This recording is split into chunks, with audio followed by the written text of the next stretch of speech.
What's up everybody, my name is Charles Miner and today we're going to be testing out DJI's latest gimbal, the Ronin-SC. Check it out.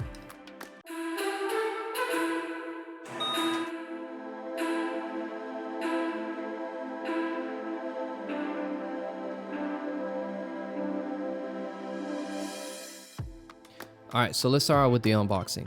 The gimbal comes in this case, which is very well protected. And here we have the battery grip, and it has two different threads on the bottom, which is really cool. Then we have the plate to put the camera on the gimbal, and it has a couple of cables here to charge your gimbal and connect the camera to it.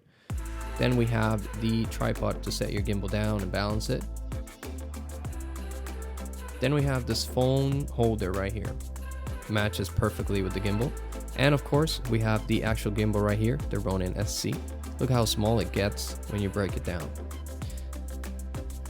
They've also added this new mechanism where you can lock all the axes, so that way your gimbal is not dangling around, hurting itself.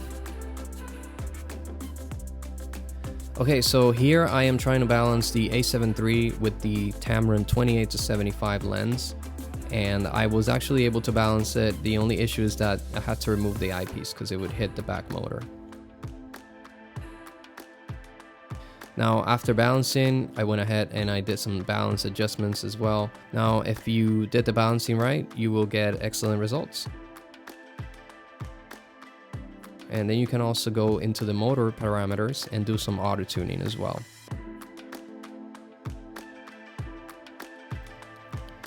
Now, I did some changes to the settings here. For the speed, I actually changed it to 25 on all of the axes. I feel like it was lagging a little bit too much. I set the deadband to low, and I added this option here, push pen tilt, which lets you actually set the camera wherever you want it manually, and it stays there. Alright, so now that we are all set up, let's go ahead and test it out.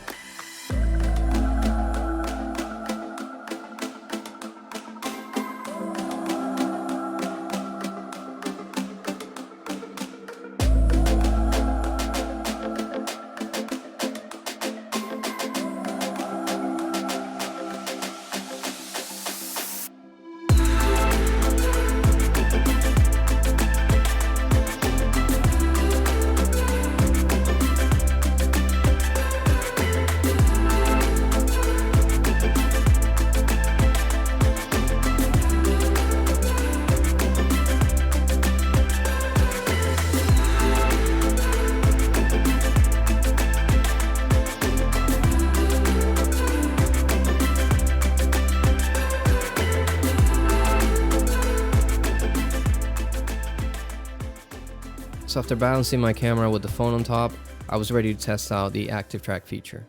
I tapped on the back of the screen, blindly selected myself, and I did a test here where I walked out of the frame to see if it would still track me.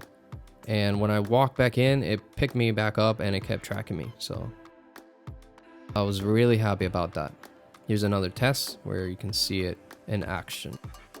Now this is the motion lapse feature. I only did an S&Q time lapse, so the quality is not that great, but you can see that it works, and it works pretty well.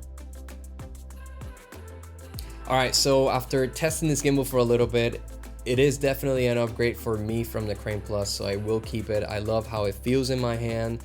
There's a ton of things about it that I'm really impressed with. The active track feature is like a game changer for solo filmmakers like myself. Now, this gimbal is not perfect. For example, they have only 3 modes that you can access from the gimbal itself, but in reality this thing has like 5 or 6 modes and you can customize them. Alright, like I said, overall I'm really happy with this gimbal. I hope this video was helpful to someone out there in determining whether or not this is the right gimbal for you. So thank you so much for watching, and don't forget to like and subscribe. I'll see you guys on the next one.